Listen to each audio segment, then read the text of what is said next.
job to Eleanor, the host of the Good Robot podcast. Join me as I ask the experts, what is good technology? Is it even possible? And how can feminism and other justice-seeking movements help us work towards it? If you want to learn more about today's topic, there's a full transcript of the episode at thegoodrobot.co.uk, along with an especially curated reading list by every guest. I love hearing from listeners, so feel free to reach out on Instagram, TikTok, LinkedIn, or through my Cambridge email address. And don't forget to leave a review on whichever platform you're listening from. But for now, sit back, relax, and enjoy the episode.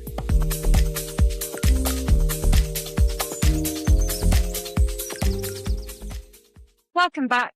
This is a bonus episode with Lisa Nakamura, who's talking to us about her latest book, The Inattention Economy, How Women of Color Built the Internet. We'll be talking now about Tila Tequila, the internet's first influencer.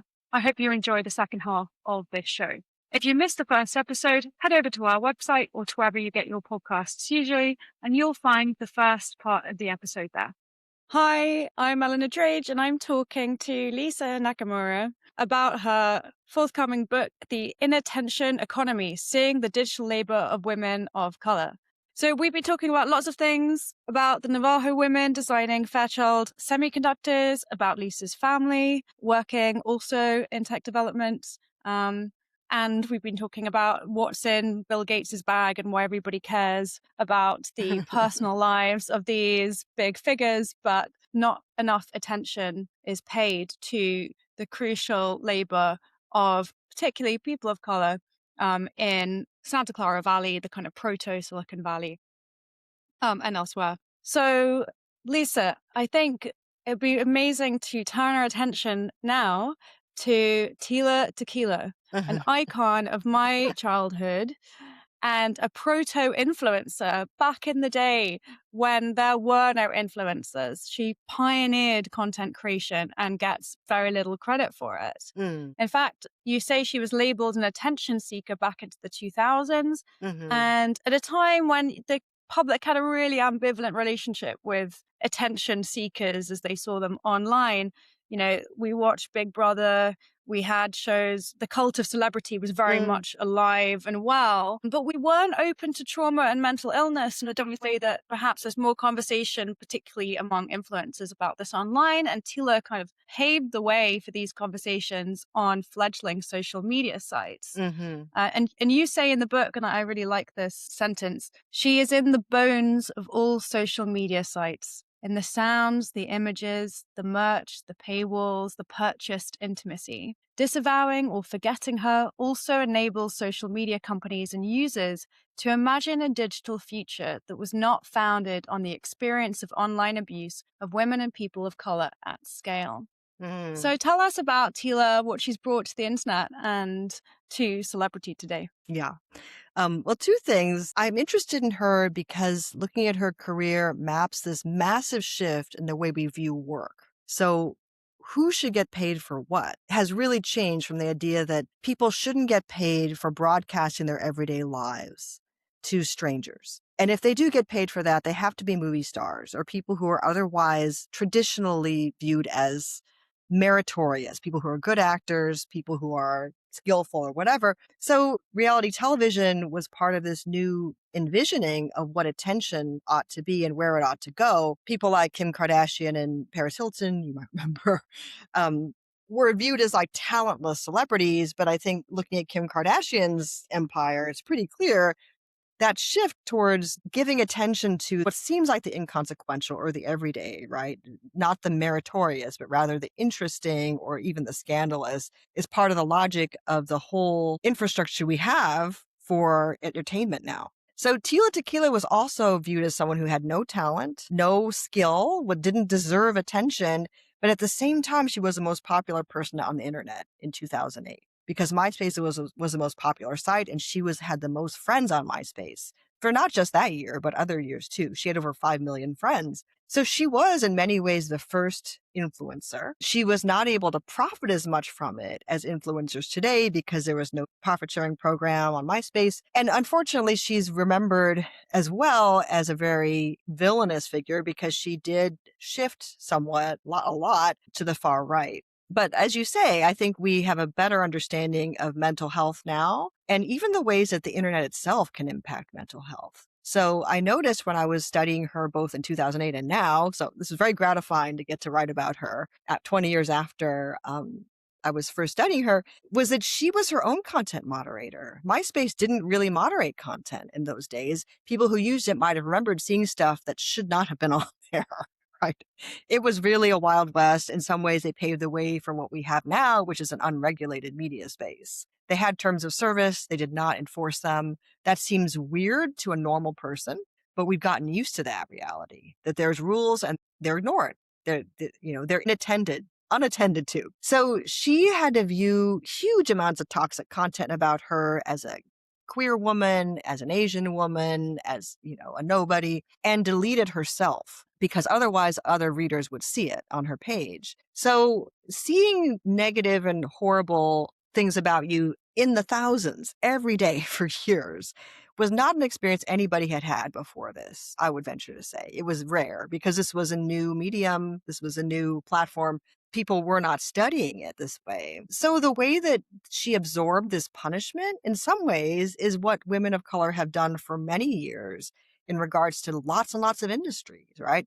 Many things that we have that are cheap are actually expensive, but they're made cheap by cheap labor. So whatever her political affiliation, understanding what it might have meant to be the first one to really experience toxicity at scale, I think can help us understand what people are going through now as very, very public figures who have had no training necessarily in how to manage that, and platforms that have no interest in protecting those people. We're expected to just take it, to experience that and be okay with it, despite her, searing popularity. I mean, didn't she at one point?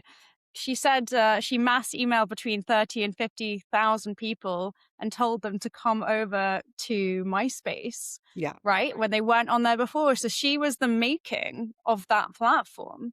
And so people were intoxicated by her online, like loved listening to her, loved watching her. I remember thinking she was like incredibly cool and bold, and yet they also, people feel entitled to be really cruel, and particularly towards women of color online in a way that they think is completely compatible with their popularity, as if there's this really fractious relationship between popularity and likability, and it's like, she's popular but I couldn't like her, I can't admit that I like her, and that's what makes, I think, her situation so incredibly cruel. Yeah, I mean, And difficult. yeah, absolutely. I think she became a scapegoat for people's feelings of mistrust and aggression against the transitions around technology, but also culture that were happening, right?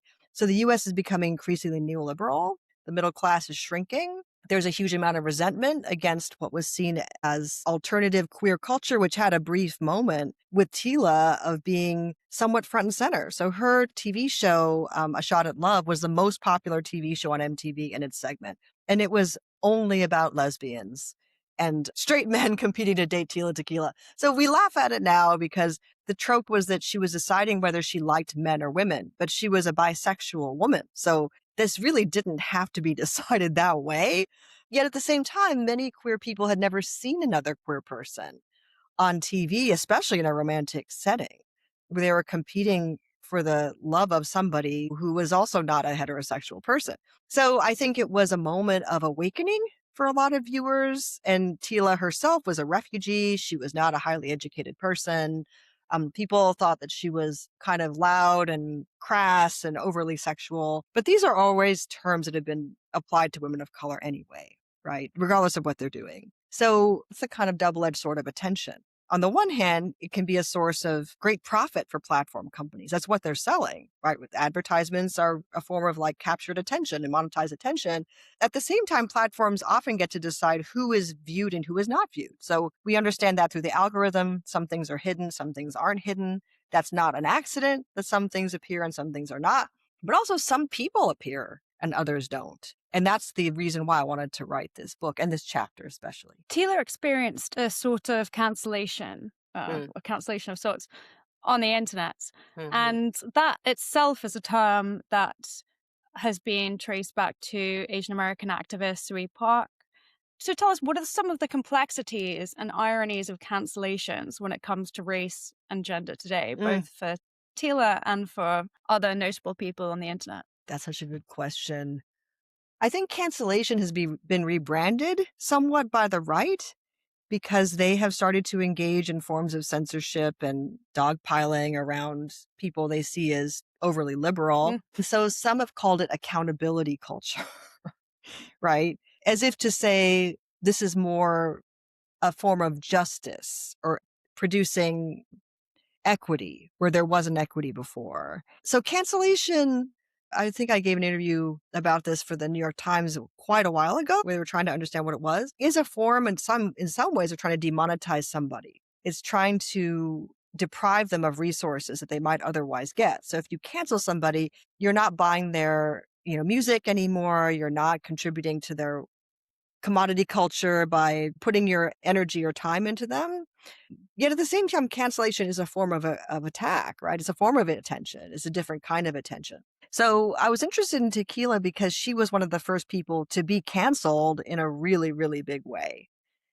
So I was noticing how many people who had been fans of hers or in any event acknowledged her importance were now withdrawing all of that, saying, in some ways what happened to her is what happened to the internet. It just became trash. So this ability to call a person trash, it seemed to me, is very symptomatic of what happens when personhood is taken away from someone because they've done something that you find reprehensible. So I was interested in the backstory of Tila Tequila as a refugee and how she had come here from a refugee camp in Singapore. Her mother fled Vietnam in a leaky boat, and she was pregnant with her at the time.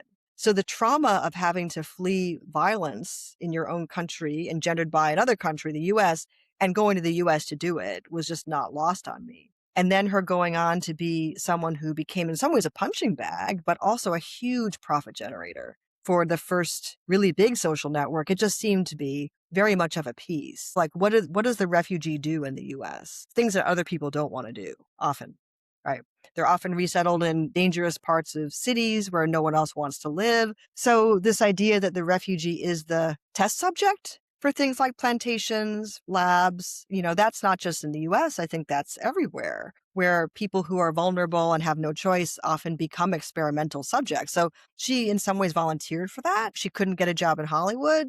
She became very, for the time, wealthy and well-resourced, but her fall was so fast. It seemed to me not just about the fact that she had joined the wrong political side, but that she was always already part of a group that was seen as not really American. And indeed, what people want to see is a fall from grace. Hmm. So it's a sort of willful cancellation of somebody because of their popularity, not despite it. You talk about the plight of the refugee condition as one of exposure and violation, and that is so characteristic of the internet. Mhm.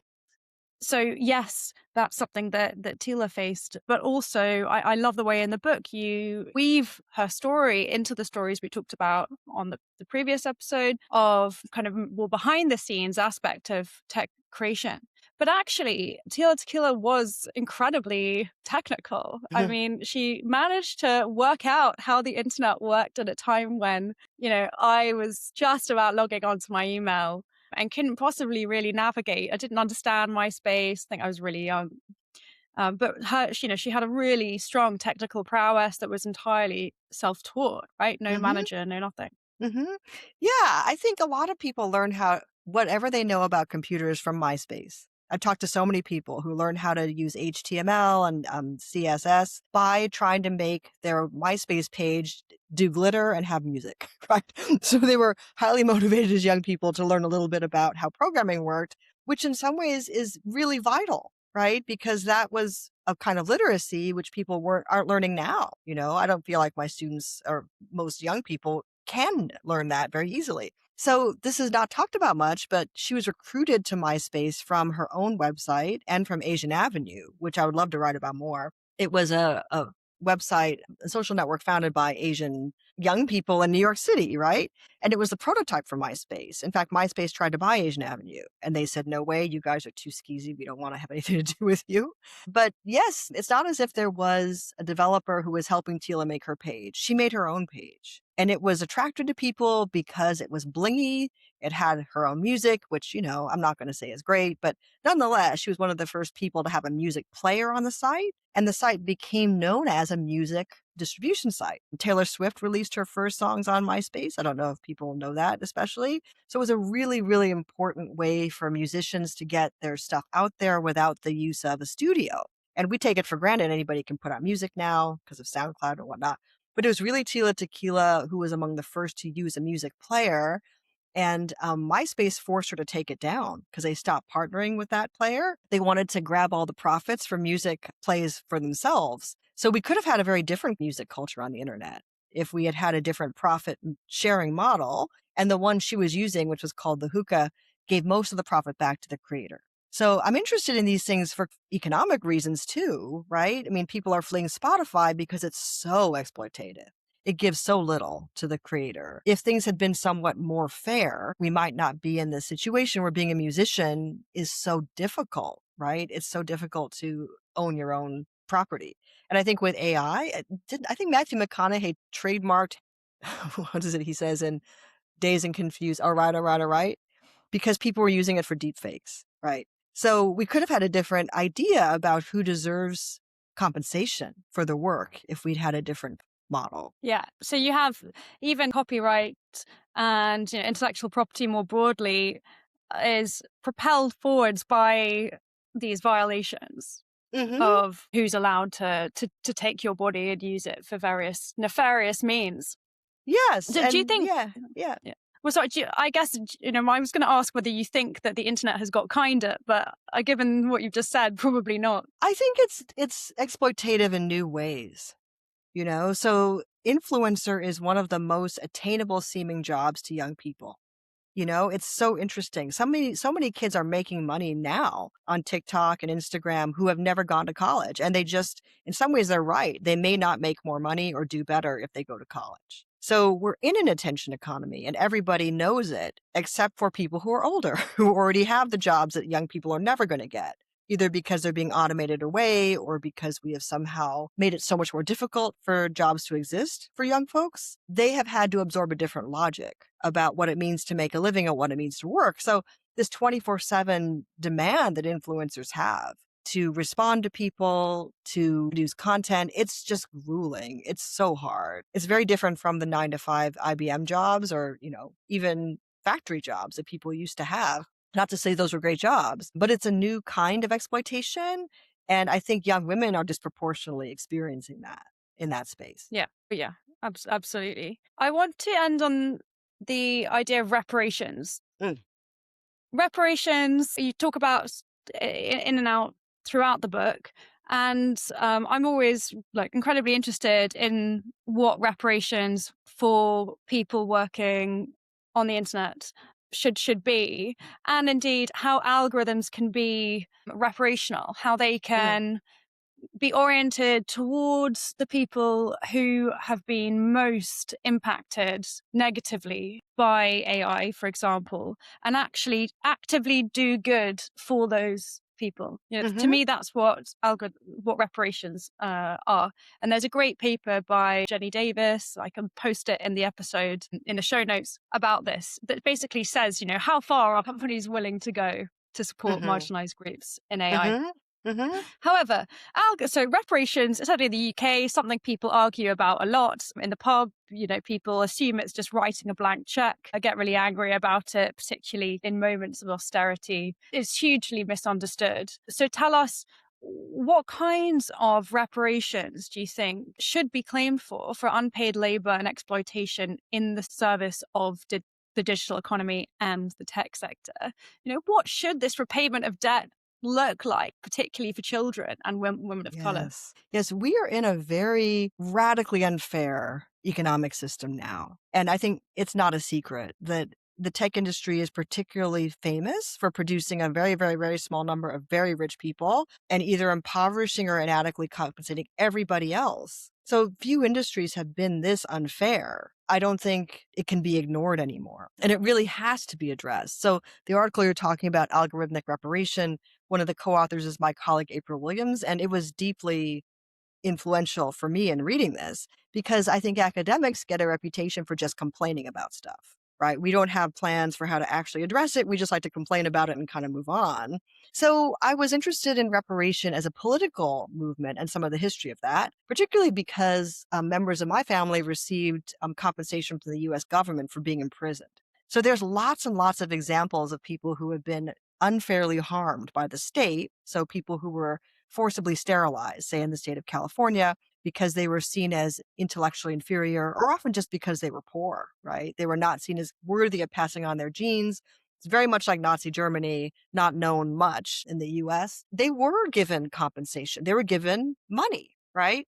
So I'm very interested in lawsuits because I feel like the tech industry is very, very much about the history of the law and trying to move compensation around, right? Suing each other for patent violations, who really created the graphical user interface, right? That's the history of it. There's lots of history of the tech industry paying for things they've done wrong, huge amounts. So in the EU in particular, Meta's had to pay a huge amount of money for breaking laws, just straight up breaking them. And they keep breaking them because that isn't that much money to them. So reparations have to hurt, right? They have to be consequential to the people paying them. We need to find the right people. They can't be kind of broadly distributed, or if they are, it needs to be in the right group, but they have to be accompanied by acknowledgement of what happened. So sometimes reparation is at the cost of apology and acknowledgement. And I knew this personally because I saw the letter that came with a reparations check from my grandmother. It was from George Bush, and it said, "What happened to your family was unfortunate." That was it. As if it had happened as an act of nature, right? No one had been responsible. It just happened. Here's your check. So for reparation to mean something, it has to be both emotional, right? Affective and material. It's not like one is better than or replaces the other. I can hear you typing a little bit, Eleanor. Yeah, sorry. That's I'm okay. typing Yeah. because I'm on the subject of apology letters. One of the most fascinating ones that I've seen recently was one that Tanni Grey-Thompson, who's a very famous British Paralympian, received when the ramp wasn't taken out of the train. So she couldn't get out of the train. And so she crawled out on her hands and knees. Oh. And the apology letter also was very passive, so it made it seem as though, it was no one's fault. It sort of, it was totally absurd, as if, the lawyer had the company lawyer had written it. Yeah. Yeah. Because they want to absolve themselves of harm because they don't want to pay. Right? Exactly. Some reparations are seen as feasible because you can sue, like, Tanni, probably couldn't be bothered. She's got better things to do. But, those kinds of things you can, it's just things that are seen to be single instance scenarios rather than systemic events. Although, of course, this is a systemic event. Trains are just not built for disabled people. They're kind of add-ons that you make, like a ramp that can break, or, the system is not set up to serve these people, right?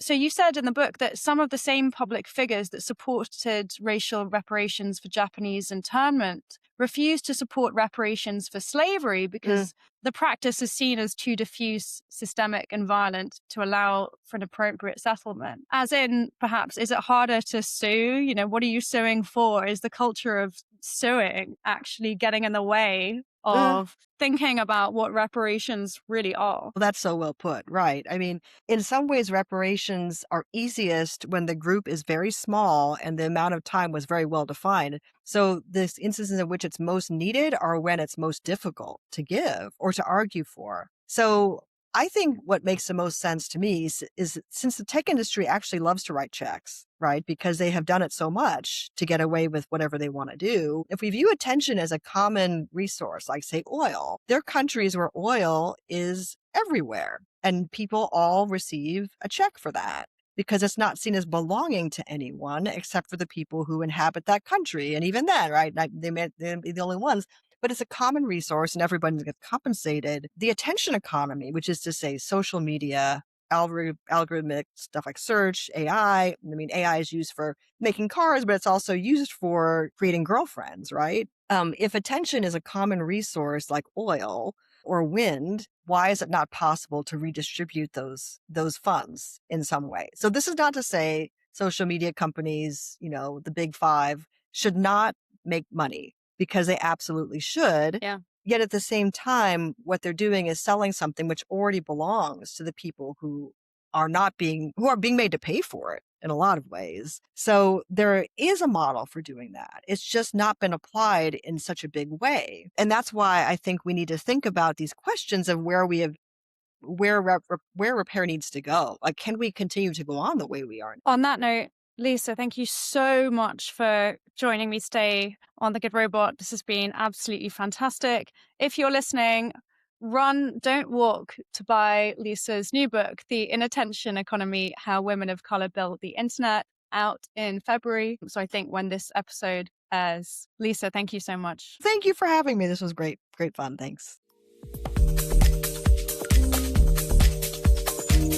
This episode was made possible thanks to Stiftung McCartall and the Leverhulme Trust. It was written and produced by me, Dr. Eleanor Drage, and the editor of this week's episode is credited in the episode's description. Thanks for listening.